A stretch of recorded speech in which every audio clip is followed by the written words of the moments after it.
Video में हम लोग बायोलॉजी का पार्ट 6 पढ़ने वाले हैं। इसमें पुष्प एवं फल यानी कि फ्लावर एंड फ्रूट्स के बारे में पढ़ेंगे। इससे पहले हम लोग 5 पार्ट में पादप विज्ञान को पढ़े हैं, उसके बाद फिर हम लोग जंतु विज्ञान को भी पढ़ेंगे, पहले पादप विज्ञान पूरा खत्म करने के बाद। और इसमें पहले हम अभी पढ़ रहे हैं पादप जगत का कार्य की यानी कि प्लांट मॉर्फोलॉजी। उसके जो पार्ट होते हैं जैसे जड़, तना, पत्ती, इन सब के बारे में हम लोग पढ़ चुके हैं। अब इस वीडियो में हम लोग पुष्प एवं फल के बारे में पढ़ेंगे और साथ ही साथ इससे जितने सारे क्वेश्चन, बहुत सारे क्वेश्चन एग्जाम में अक्सर आते हैं पुष्प एवं फल से, चाहे वो बीपीएससी का एग्जाम हो या फिर रेलवे हो या फिर एसएससी हो, हमेशा पूछते रहते हैं। तो उन सारे क्वेश्चन के बारे में भी हम लोग चर्चा करेंगे, कैसे कैसे क्वेश्चन आते हैं। साथ ही साथ इसके बारे में पूरा पहले डिटेल पढ़ लेंगे और उसके बाद हम लोग क्वेश्चन की चर्चा करेंगे कि कैसे कैसे क्वेश्चन आए हुए हैं या फिर आते हैं इससे एग्जाम में। तो चलिए हम शुरू करते हैं। पुष्प एवं फल में पहला क्वेश्चन एक एराइज होता है कि फ्लावर के अध्ययन को क्या कहते हैं, पुष्प के अध्ययन को क्या कहते हैं, या पुष्प विज्ञान क्या कहते हैं। एंथोलॉजी याद रखिएगा, एंथोलॉजी हिंदी में लिखा रहता है एंथोलॉजी। तो एंथोलॉजी किसको बोलेंगे, ऐसा पढ़िएगा कहीं पर याद होना चाहिए। पुष्प के अध्ययन को क्या बोलते हैं, एंथोलॉजी। फल के अध्ययन को क्या बोलते हैं, पोमोलॉजी। तो याद रखिएगा, पुष्प के अध्ययन को एंथोलॉजी और फल के अध्ययन को पोमोलॉजी। बहुत बार ये क्वेश्चन पूछा हुआ है कि फलों के अध्ययन को क्या कहते हैं, तो पोमोलॉजी। पुष्प के अध्ययन को क्या कहते हैं, तो एंथोलॉजी हमारा हो जाएगा।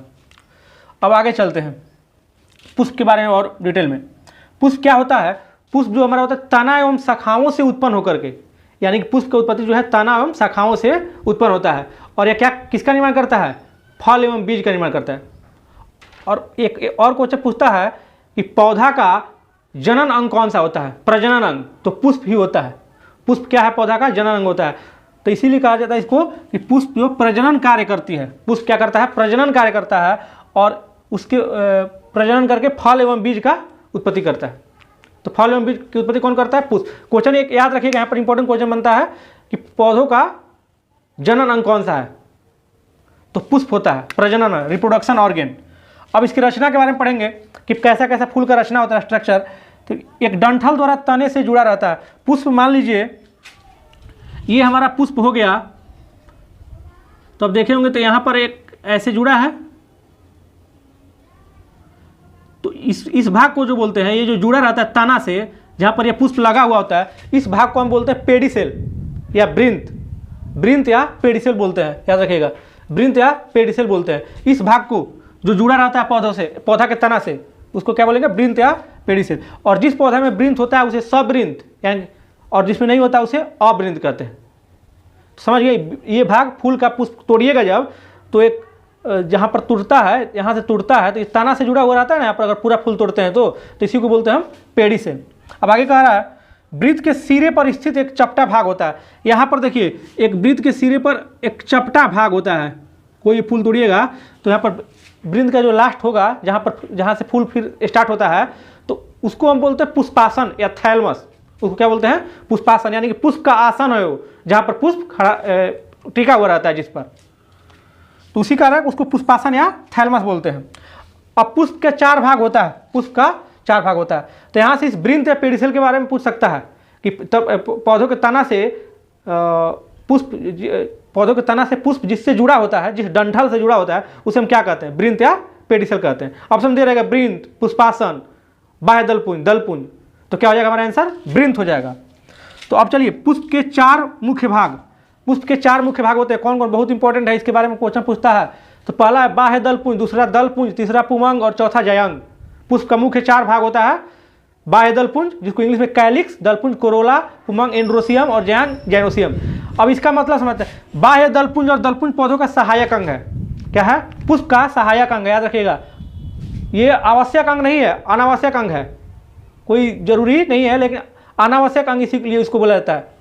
सिर्फ सहायक होता है। किस चीज में सहायक होता है, ये होता है हमारा कीटों को आकर्षित करने के लिए। दलपुंज में, बाह्य दलपुंज पे यहाँ पर हमारा होता है पुष्पासन के बाद, फिर देखिएगा कुछ निकला हुआ इस तरीके से रहेगा, फूल तोड़ के आप देखिएगा तो वहाँ पर क्या होता है, उसको क्या बोलते हैं हम, बाह्य दलपुंज। और उसके बाद दलपुंज किसको बोलते हैं, जो ये पंखुड़ी होती है उसको दलपुंज बोलते हैं हम। पंखुड़ी को क्या बोलते हैं, उसकी पंखुड़ियों को हम दलपुंज कहते हैं। और पंखुड़ी जिस पर टिका रहता है उसको पुष्पासन, और उसके ऊपर जो रहता है हरा हरा भाग अलग अलग रंग का होता है, तो उसको हम क्या बोलते हैं, बाह्य दलपुंज, जिसको कैलिक्स बोलते हैं इंग्लिश में। और दलपुंज को क्या बोलते हैं, कोरोला। तो आप ये अनावश्यक अंग हो गए। इनका कार्य क्या है? परागण करने के लिए कीटों को आकर्षित करना, क्योंकि ये रंगीन होते हैं, तो ये अनावश्यक है। अब इसमें देखिए इंपॉर्टेंट कार्य होता है 3 और 4 में। पुमंग क्या है? एंड्रोसियम, यह पौधों का नर जननांग है, पुष्प का नर जननांग है। कौन सा? पुमंग, एंड्रोसियम। और इसमें भी मुख्य नर जननांग कौन है? पुंकेसर, याद रखिएगा, इसको स्टैमेन बोलते हैं, स्टैमेन, पुंकेसर को स्टैमेन बोलते हैं। तो वास्तविक नर भाग, पुष्प का वास्तविक या पौधों का वास्तविक नर भाग पुंकेसर ही है। पुंकेसर 3 तरह का होता है। पुंकेसर में 3 भाग होता है, एक तंतु परागकोश और एक होता है योजी। तंतु परागकोश और योजी, ये फिलामेंट, ये क्या करता है कि आपको पुष्पासन से जोड़ता है, पुष्पासन से फूल को, पुष्पासन के बाद यहाँ से आपको जोड़ेगा, इसमें तंतु रहता है, ये उसको तंतु फिलामेंट बोलते हैं, परागकोश को जोड़ता है। अब परागकोश में क्या होता है? परागकोश में ही परागकण उत्पन्न होते हैं, याद रखिएगा, बहुत इंपॉर्टेंट क्वेश्चन है। परागकोश में ही परागकण उत्पन्न होते हैं, यानी कि परागकण किसमें? पुमंग पौधे के परागकण क्या हो गया? नर भाग हो गया ना, परागकण नर भाग हो गया। तो पुंकेसर के परागकोश से किसका उत्पन्न होता है? परागकण का उत्पन्न होता है, परागकण का उत्पन्न होता है। और योजी क्या करता है? योजी नाम से ही लग रहा है आपको, कनेक्टिविटी, जोड़ने का कार्य करता है ये भी। अब आगे चलते हैं, तो इसको याद रखिएगा कि परागकण का उत्पत्ति कहाँ से होता है? परागकोश से होता है। अगला है जयांग। जयांग में क्या होता है कि अंडकों से बना होता है, जयांग जो है अंडकों से बना होता है, उस अंडक में ही बीजांड का भी निर्माण होता है। किसका निर्माण होता है? बीजांड का निर्माण होता है अंडक में ही। अब जयांग का 2 भाग है, मुख्य भाग, एक वर्तिका और एक वर्तिकाग्र, स्टाइल और स्टिग्मा। तो अंडाशय से एक पतला धागा नहीं, उससे थोड़ा सा मोटा पतला निकला रहता है रचना, उसे हम वर्तिका कहते हैं। और उसकी ऊपरी सिरा पर, जैसे एक ये मान लीजिए अंडाशय हो गया हमारा, तो यहाँ से ऐसे निकला हुआ रहेगा, और उसकी ऊपरी सिरा पर क्या रहता है? वर्तिकाग्र, यानी कि स्टिग्मा, चिपचिपा पदार्थ रहता है यहाँ पर, जो कि परागकणों को सटाता है, और वर्तिका से होकर के फिर से अंडाशय में जाता है। वर्तिका से होते, वर्तिका एक तरह से नली के काम कर दिया यहाँ पर, वर्तिका से होते हुए अंडाशय में जाता है। समझ रहे हैं?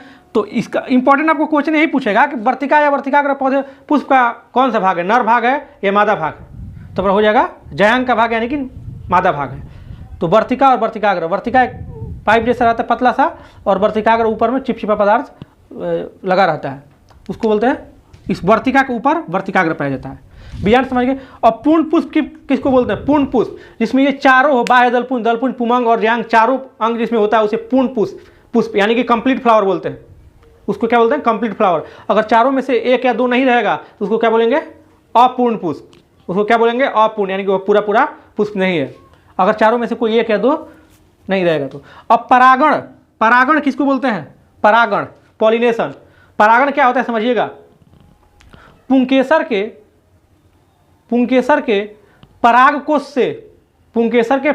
से परागकण निकल करके यहाँ पर वर्तिकाग्र पर जाता है, उस क्रिया को हम क्या बोलते हैं? परागण कहते हैं। परागण किसको कहते हैं? परागकोश के परागकण वर्तिकाग्र पर जाकर मिलते हैं, तो उस क्रिया को हम क्या बोलते हैं? परागण, पॉलिनेशन जिसको बोलते हैं। अब इस पॉलिनेशन के बाद ही कुछ आगे क्रिया बनेगा, फल एवं बीज का निर्माण होगा पॉलिनेशन के बाद ही पौधों में। तो ये परागण भी 2 तरह का होता है, एक होता है स्वपरागण, सेल्फ पॉलिनेशन, और एक होता है पर परागण। अब सेल्फ पॉलिनेशन में क्या होता है कि खुद एक पौधा से ही उसी पौधा पर जाकर के परागण क्रिया होती है उसी पौधा पर।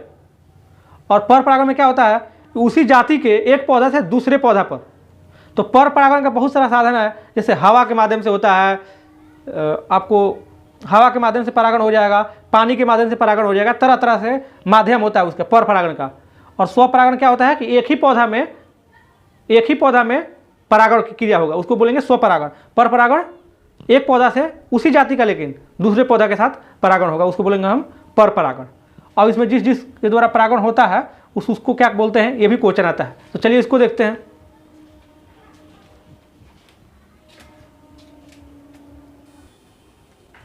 तो ये हमारा क्या हो जाएगा, तरह तरह का ये सारे जो है हमारे परागण के प्रकार हैं, जो अलग अलग जंतुओं से होते हैं, अलग अलग माध्यम से होते हैं, ये सब परागण के प्रकार हैं। जैसे एनिमोफिलस, वह परागण जो वायु द्वारा होता है, याद रखिएगा ये सब। ऐसे इसको हिंदी में ऐसे लिखा रहेगा एनिमोफिलस ऐसे लिखा रहेगा, इसी को हिंदी में लिखा रहेगा। तो इसीलिए मैंने इंग्लिश डायरेक्ट लिख दिया एनिमोफिलस फिलस, जिसमें एनिमो लगा रहा है, ये समझिए एयर से संबंधित है, हवा से। एनिमो जिसमें लगा रहेगा हवा से संबंधित है। तो जो वायु द्वारा परागण होता है उसे हम क्या बोलते हैं, एनिमोफिलस। और जो परागण कीट द्वारा होता है उसे इंटोमोफिलस। एक कीटों का अध्ययन भी होता है, कीटों का अध्ययन क्या कहता है, इंटोमोलॉजी। कीटों का अध्ययन को इंटोमोलॉजी, यानी कि इंटोमो लग गया, ये कीट से संबंधित है, जिसमें लग जाएगा इंटोमोलॉजी लगेगा तो कीटों का अध्ययन हो जाएगा। इंटोमोफिलस लग गया तो क्या हुआ, कीटों से परागण। तो जो परागण कीटों से होता है, परागण अभी मैंने बताया ना क्या होता है, परागण होता है कि परागकोश से परागकण जो है वर्तिकाग्र तक पहुंचते हैं, उस क्रिया को ही हम क्या बोलते हैं, परागण कहते हैं। और परागण के बाद हमारा निषेचन स्टार्ट होता है, जो कि आगे पढ़ेंगे। हाइड्रोफिलस, हाइड्रो यानी कि जल, हाइड्रोफिलस जो जल के द्वारा होता है। जूफिलस जो जंतुओं के द्वारा होता है, जू चिड़िया का नाम सुने, जू जंतु के द्वारा जो, या जूलॉजी जिससे शब्द जंतु विज्ञान। तो जूफिलस क्या है, जंतुओं के द्वारा हमारा परागण। ऑर्निथोफिलस, ऑर्निथोफिलस है, ऑर्निथोलॉजी याद रखिएगा, ऑर्निथो। ऑर्निथो क्या होता है, पक्षियों से। ऑर्निथो किसको बोलेंगे, पक्षियों से। तो ऑर्निथोफिलस यानी कि पक्षियों से जो परागण होता है उसे हम क्या बोलते हैं, ऑर्निथोफिलस। मेलेकोफिलस, मेलेकोफिलस घोंघा से। क्वेश्चन पूछा हुआ है इस पर बहुत सारा, कई बार कि निम्न में से कौन सा घोंघा के द्वारा परागण है। तो ऑप्शन में दिया जाएगा जूफिलस, हाइड्रोफिलस, इंटोमोफिलस कि मेलेकोफिलस। तो हमारा हो जाएगा मेलेकोफिलस। और चिरोप्टोफिलस, ये चिरोप्टोफिलस क्या है, चमगादड़ के द्वारा हमारा पॉलिनेशन है, परागण है। तो चमगादड़ के द्वारा जो परागण होगा उसे क्या बोलेंगे हम, चिरोप्टोफिलस। उसको क्या बोलेंगे, चिरोप्टोफिलस। अब ये हम लोग परागण के बारे में समझ गए। अब परागण के बाद क्या होता है, निषेचन, जिसको इंग्लिश में फर्टिलाइजेशन बोलते हैं। अब निषेचन में क्या होता है समझिए, परागण के बाद पराग नली बीजांड में प्रवेश करके भेजती हुई भ्रूणपोष तक पहुंचती है। ध्यान समझिएगा, यहाँ पर मान लीजिए ये पराग नली हो गया। अब इस पराग नली से यहाँ से आपका नर युग्मक आएगा, जो भी नर का भाग है, पुष्प का जो भाग है, परागकण, परागण का परागकण जो भी आएंगे। तो यहाँ पर पराग नली के माध्यम से होते हुए ये मान लीजिए यहाँ पर अंडाशय का बीजांड है, तो बीजांड में प्रवेश करके भेजती हुई भ्रूणपोष तक पहुँचती है। और भ्रूणपोष तक पहुँचने के बाद वहाँ पर जो नर युग्मक है, भ्रूणपोष पर पहुँचने के बाद नर युग्मक जो है अंड कोशिका से मिलता है। वहाँ पर जो अंड कोशिका होता है बीजांड में, वहाँ से मिलता है। और जब भी आप पढ़ें नर युग्मक और अंड कोशिका मिलेगा तो क्या बनेगा, युग्मनज। ये मेल मनुष्य में भी होता है ऐसे, नर युग्मक और मेल गैमेट्स और फीमेल गैमेट्स मिलता है तो क्या बनता है, जाइगोट, जिसको इंग्लिश में बोलते हैं युग्मनज। इसको क्या बोलते हैं इंग्लिश में, जाइगोट। तो समझ के निषेचन क्या होता है, निषेचन हमारा परागण के बाद बीजांड में जो परागकण जाता है तो वहाँ पर उसमें नर युग्मक होता है ना परागकण में, तो नर युग्मक और अंड कोशिका मिलता है और वहाँ पर जाइगोट बनता है। और ये जो जाइगोट होता है यानी कि युग्मनज, इसको कहीं कहीं जाइगोट भी इंग्लिश में लिखा रहता है। तो ये जो जाइगोट बनता है बाद में निषेचन के बाद किस में परिवर्तित होता है, भ्रूण में परिवर्तित होता है। किस में परिवर्तित होता है, भ्रूण में। और आगे हम लोग पढ़ेंगे कि पौधा पुष्प का कौन कौन सा हिस्सा किस चीज में परिवर्तन हो जाता है। तो बीजांड जो है बीज में, क्वेश्चन ऐसे भी पूछता है कि निम्न से कौन सा बीज में परिवर्तित हो जाता है, अंडाशय, बीजांड या फिर युग्मनज, कौन सा बीज में परिवर्तित होता है। तो हमारा बीजांड जो है बीज में परिवर्तित हो जाएगा। अंडाशय किस में परिवर्तित हो जाता है, फल में परिवर्तित हो जाता है। याद रखिएगा, अंडाशय किस में परिवर्तित होता है, फल में। अंडाशय का जो दीवार है बाहर का, बाहरी हिस्सा, वह फल भित्ति यानी कि दीवार, उसका फल भित्ति फ्रूट वाल में परिवर्तित हो जाता है। अब चलिए, और जो भी आपका था इसका बाह्य दलपुंज, ये सब जो है मुरझा कर गिर जाते हैं, बाह्य दलपुंज। ऐसे उसका एग्जाम्पल एक है कि मिर्च में नहीं गिरता है। तो बाह्य दलपुंज क्या होता है, मुरझा कर गिर जाएगा, दलपुंज भी मुरझा कर गिर जाएगा। जो वर्तिका और वर्तिकाग्र होते हैं वो भी क्या होते हैं, मुरझा करके गिर जाते हैं। पुंकेसर भी मुरझा करके गिर जाते हैं। बाकी ये जो मुरझा कर गिरने वाले सवाल नहीं आते हैं, लेकिन इनसे सवाल आते हैं कि बीजांड से बीज बनेगा, अंडाशय से फल बनेगा। ये तो बहुत इंपॉर्टेंट है। फल का निर्माण किससे होता है, तो अंडाशय से। बीज का निर्माण किससे होता है, बीजांड से। अब चलिए, तो फल का निर्माण समझ के अंडाशय से होता है। फल 3 भाग में होता है। फल को जब 3 भाग होता है फल का, ऊपरी वाला भाग को क्या कहते हैं, एपिकार्प। फ्रूट के ऊपरी वाला भाग को कहते हैं एपिकार्प, मध्य वाले भाग को मेसोकार्प और अंतः भाग को क्या कहते हैं, इंडोकार्प कहते हैं। अंतः भाग को क्या कहते हैं, इंडोकार्प। अब फल को 2 तरह से बांटा भी गया है, सत्य फल और असत्य फल, ट्रू फ्रूट और फॉल्स फ्रूट। या असत्य फल को कुट फल भी कहते हैं, कुट फल, फॉल्स फ्रूट। तो इसमें क्या अंतर है मेन, कि सत्य फल उसको बोलते हैं जो अंडाशय से बना होता है। जो केवल अंडाशय से भाग लेता है उसे हम क्या बोलते हैं, सत्य फल बोलते हैं। जो केवल अंडाशय से भाग लेता है उसे हम सत्य फल बोलते हैं। और जो अंडाशय के अलावा किसी दूसरे भाग से बनेगा उसे हम क्या बोलेंगे? असत्य फल। अंडाशय के अलावा जो दूसरे भाग से बनेगा उसे हम बोलते हैं असत्य फल। जैसे सेव पुष्पासन से बनता है, अंडाशय से नहीं बन करके पुष्पासन से बनता है। तो आप याद रखिएगा, सत्य फल केवल अंडाशय से बनता है और सत्य फल अंडाशय के अलावा दूसरे हिस्से से बनता है। इसके आगे चलिए अब,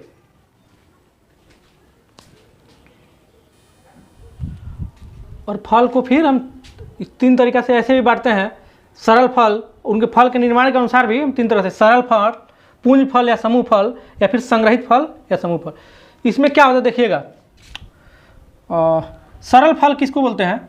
अंडाशय से केवल एक ही फल का जब निर्माण होगा, अंडाशय से सिर्फ एक ही फल का निर्माण होगा, उसको बोलेंगे हम सरल फल, सिंपल फ्रूट या फिर एकल फल। तो जैसे एग्जाम्पल अमरूद, केला, नारियल। इसमें क्वेश्चन कैसे पूछता है? क्वेश्चन पूछेगा कि निम्न में से कौन सा सरल फल है, एक इसमें का डाल देगा, एक इसमें का, एक इसमें का। ऐसा क्वेश्चन बीपीएससी में भी कई बार पूछ चुका है। तो याद रखिएगा, जो अंडाशय से केवल एक ही फल बनता है उसे हम बोलते हैं सरल फल, अमरूद, केला और नारियल। आगे पुंज फल या समूह फल। पुंज फल, इसको एग्रीगेटेड फ्रूट्स बोलते हैं। इसमें क्या होता है? बहुअंडपी पुष्प से अलग अलग फल बनते हैं, समूह में फल बनते हैं। तो जैसे इसका एग्जाम्पल हो गया स्ट्रॉबेरी, शरीफा, चंपा, कमल, ये सब हो गया। तो क्वेश्चन ऐसे ही पूछता है इसमें कि निम्न में से कौन सा पुंज फल या एग्रीगेटेड फ्रूट्स है। बीपीएससी में भी आया था, निम्न में से कौन सा एग्रीगेटेड फ्रूट है? स्ट्रॉबेरी, शरीफा, ऐसे करके ऑप्शन में आपको डाल दिया रहेगा। तो एग्जाम्पल बस इसका याद रखिएगा, स्ट्रॉबेरी, शरीफा, चंपा, ये सब क्या हो गया? Aggregated fruits. ये तो ऐसे ही याद रहेगा कि अंडाशय से केवल एक ही फल का निर्माण होता है। तो अमरूद तक आपको दिख रहा है कि सिर्फ एक फल होता है, केला एक फल होता है, नारियल एक फल होता है। और इसमें आपको स्ट्रॉबेरी या शरीफा में समूह में रहता है फल, क्या रहता है? समूह में रहता है। और संग्रहित फल किसको बोलते हैं? Composite fruit. इसमें क्या होता है कि संपूर्ण पुष्पक्रम के पुष्पों से पूर्ण फल का निर्माण होता है। पूरे जो भी संपूर्ण पुष्पक्रम है उनके पुष्पों से पूर्ण फल का निर्माण होता है। जैसे एग्जाम्पल हो गया अनानास, सहतूत, कटहल, ये सब क्या हो गया? हमारा समूह फल। पूरा जो संपूर्ण पुष्पक्रम है उससे हमारा जो फल का निर्माण होता है उसे बोलते हैं हम समूह फल या संग्रहित फल, कंपोजिट फ्रूट। तो एग्जाम्पल है अनानास, सहतूत, कटहल, गुलर, ये सब। अब ये सब इतना पढ़ने के बाद ना आप फिर से खुद से आप बुक सब्जेक्टिव पढ़िए, ऑब्जेक्टिव पढ़िए, तो आपको अब अच्छे से समझ में आएगा, रुचि भी जाएगी, क्योंकि आप इसके बारे में बहुत कुछ जान गए। नहीं तो ऐसे अचानक पढ़िएगा, अनजान लगेगा तो आपको क्लियर समझ में नहीं आएगा। अब इसको देखिए, एक पॉइंट ये याद रखिएगा, पूछा हुआ क्वेश्चन है इस पॉइंट से, अनिषेक फल यानी कि पार्थेनोकार्पी, ये क्या होता है? पार्थेनोकार्पी बिना निषेचन के, नाम में लग रहा है, बिना निषेचन के जो फल बनता है उसे हम बोलते हैं पार्थेनोकार्पी, या उस क्रिया को हम बोलते हैं पार्थेनोकार्पी। बिना निषेचन के फल का निर्माण होता है उसको बोलते हैं हम पार्थेनोकार्पी। तो इसके जो बिना निषेचन के जो फल बनाए जाते हैं वो बीज रहित होते हैं। जैसे एग्जाम्पल हो गया पपीता, नारंगी और अंगूर, ऐसे एग्जाम्पल हो गया सब। तो पार्थेनोकार्पी क्या किसको बोलते हैं? जो बिना निषेचन के फल बनता है उसे हम बोलते हैं पार्थेनोकार्पी। और बताइए, और कुछ होता है ना कि आपको जैसे फल का कौन सा हिस्सा खाया जाता है, इससे भी क्वेश्चन पूछता है। जैसे सेव और नाशपाती का पुष्पासन खाया जाता है, खाने योग्य भाग, फल और उसके खाने योग्य भाग। लीची का खाने वाला भाग क्या होता है? एरिल। आम का खाने वाला भाग क्या होता है? मध्य फलविति। तो ये सब आप याद कर लीजिएगा, आपके पास जो भी बुक्स होंगे उसमें भी बहुत सारे दिए रहेंगे। सेव नाशपाती के पुष्पासन, लीची के एरिल, आम का मध्य फलविति। अब इस पर हम आज प्रश्न आपसे करते हैं इतना पढ़ने के बाद कि कितना क्वेश्चन आपसे हुआ और कैसे कैसे अब इस पर क्वेश्चन आएंगे, और कितना क्वेश्चन आप कैच कर पाए इतना बताने के बाद, कितना समझे आप। तो चलिए देखते हैं फल से संबंधित। हमारा फर्स्ट सवाल है कि पुष्पों के अध्ययन क्या कहलाता है? ये क्वेश्चन आया हुआ है, पुष्पों का अध्ययन क्या कहलाता है? ऑप्शन है एंथोलॉजी, एग्रेस्टोलॉजी, फिनोलॉजी की पॉलिनोलॉजी। तो हमारा क्या आंसर हो जाएगा? एंथोलॉजी।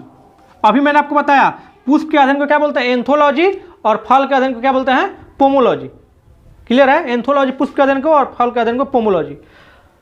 नेक्स्ट है कि वे पौधे जिनमें कभी पुष्प नहीं बनते हैं, वे पौधे जिनमें कभी पुष्प नहीं बनते उसको क्या बोलते हैं? तो क्रिप्टोगैम्स। आपको मैं पढ़ाया है पहले पिछले वीडियो में, क्रिप्टोगैम्स और फिनोगैम्स में के बारे में हम बताएं। अपुष्पी पादप बोलते हैं जिसमें कभी फूल नहीं बनता है, क्रिप्टोगैम्स। वो सब वीडियो नहीं देखे होंगे बायोलॉजी का, जरूर जाकर देखिए, बहुत ही इंपॉर्टेंट है। आपका छोटा छोटा कंफ्यूजन जो भी होगा दूर हो जाएगा। तो क्रिप्टोगैम्स जिसमें फूल नहीं बनता है, और फेनोगैम्स जिसमें फूल बनता है। नेक्स्ट सवाल है हमारा कि पूर्ण पुष्प में पाया जाता है, पूर्ण पुष्प। अभी मैंने आपको बताया, क्वेश्चन कर रहा है पूर्ण पुष्प में पाया जाता है, क्या क्या पाया जाता है? तो अभी मैंने आपको बताया ऑप्शन आपके सामने है, पूर्ण पुष्प में पुमंग एवं जयांग, बाह्य दल एवं दल, सभी चारों चक्र कि दल, पुमंग एवं जयांग। अभी मैंने बताया पूर्ण पुष्प किसको बोलते हैं, जिसमें चारों चक्र पाए जाते हैं। चारों चक्र मतलब चार भाग अभी मैंने बताया ना, बाह्य दल पुंज, दल पुंज, और उसके बाद पुमंग और जयांग, ये चारों जिसमें पाए जाएंगे उसको बोलते हैं हम पूर्ण पुष्प। अगला सवाल है आपको कि पुष्प के जनन चक्र कौन से हैं, पुष्प के जनन चक्र कौन से हैं।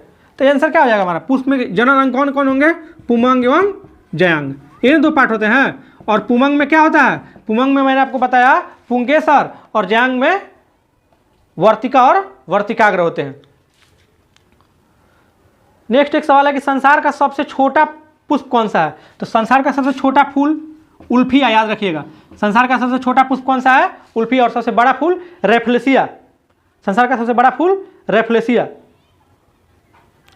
उल्फिया सबसे छोटा और रेफ्लेसिया सबसे बड़ा। तो ध्यान से सुनिएगा आप ये सब क्वेश्चन। अब आप ऑब्जेक्टिव में जाकर के पढ़िएगा, किसी भी बुक के ऑब्जेक्टिव, चाहे लुसेंट हो या फिर कोई भी हो, जो भी आप रखें, यूथ पब्लिकेशन का चाहे जो भी हो, तो उससे आपको क्लियर अब समझ में आएगा। नेक्स्ट सवाल है कि जीवन चक्र की दृष्टि से पौधे का सबसे महत्वपूर्ण अंग, जीवन चक्र से, अभी मैंने बताया जीवन चक्र मतलब जनन से संबंधित है, प्रजनन से संबंधित है, यानी कि उसमें कौन सा हिस्सा ले लेगा, सबसे महत्वपूर्ण अंग कौन सा होगा, पुष्प, क्योंकि इसी से दूसरे जीवन का निर्माण होगा। पुष्प से फल और बीज बनेंगे, फिर उस बीज से दूसरा जीवन बनेगा, यानी कि जीवन चक्र वैसे चलता रहेगा। अब नेक्स्ट सवाल देखिए, पराग कोष से वर्तिकाग्र तक पराग का स्थानांतरण, पराग कोष से, अभी मैंने आपको बताया पराग कोष से परागकण का वर्तिकाग्र तक जो स्थानांतरण होता है, वर्तिकाग्र तक, उसको क्या बोलते हैं, पॉलिनेशन या परागण, उसको क्या बोलते हैं, पॉलिनेशन या परागण। अब क्वेश्चन है एनिमोफिली परागण है, एनिमोफिली परागण है जंतुओं द्वारा, कीटों द्वारा, वायु द्वारा कि जल द्वारा। अभी मैंने बताया एनिमोफिली कौन सा परागण होता है, एनिमोफिली, एनिमल मत समझ लीजिएगा, एनिमोफिली वायु द्वारा मैंने आपको बताया, और जंतुओं द्वारा क्या होता है, जूफिली, जंतुओं द्वारा होता है जूफिली। तो एनिमोफिली क्या है, कैसा परागण है, वायु द्वारा। एंटीमोफिली, और नेक्स्ट सवाल एंटीमोफिली है तो कीटों द्वारा हो जाएगा। चमगादड़ द्वारा परागण क्या बोलते हैं, चिरिप्टोफिली, चमगादड़ द्वारा क्या बोलते हैं वह, चिरिप्टोफिली, इसके बारे में पढ़े अभी, चिरिप्टोफिली बोलते हैं चमगादड़ द्वारा। जल द्वारा परागण क्या कहलाता है, हाइड्रोफिली। पक्षियों द्वारा परागण क्या कहलाता है, ये सब क्वेश्चन आया हुआ है। ऑर्निथोलॉजी, ऑर्निथोफिली, मैंने बताया ना पक्षियों द्वारा परागण क्या कहते हैं, ऑर्निथोफिली, इसको याद रखिएगा। चमगादड़ द्वारा चिरिप्टोफिली, घोंगे द्वारा मेलेकोफिली।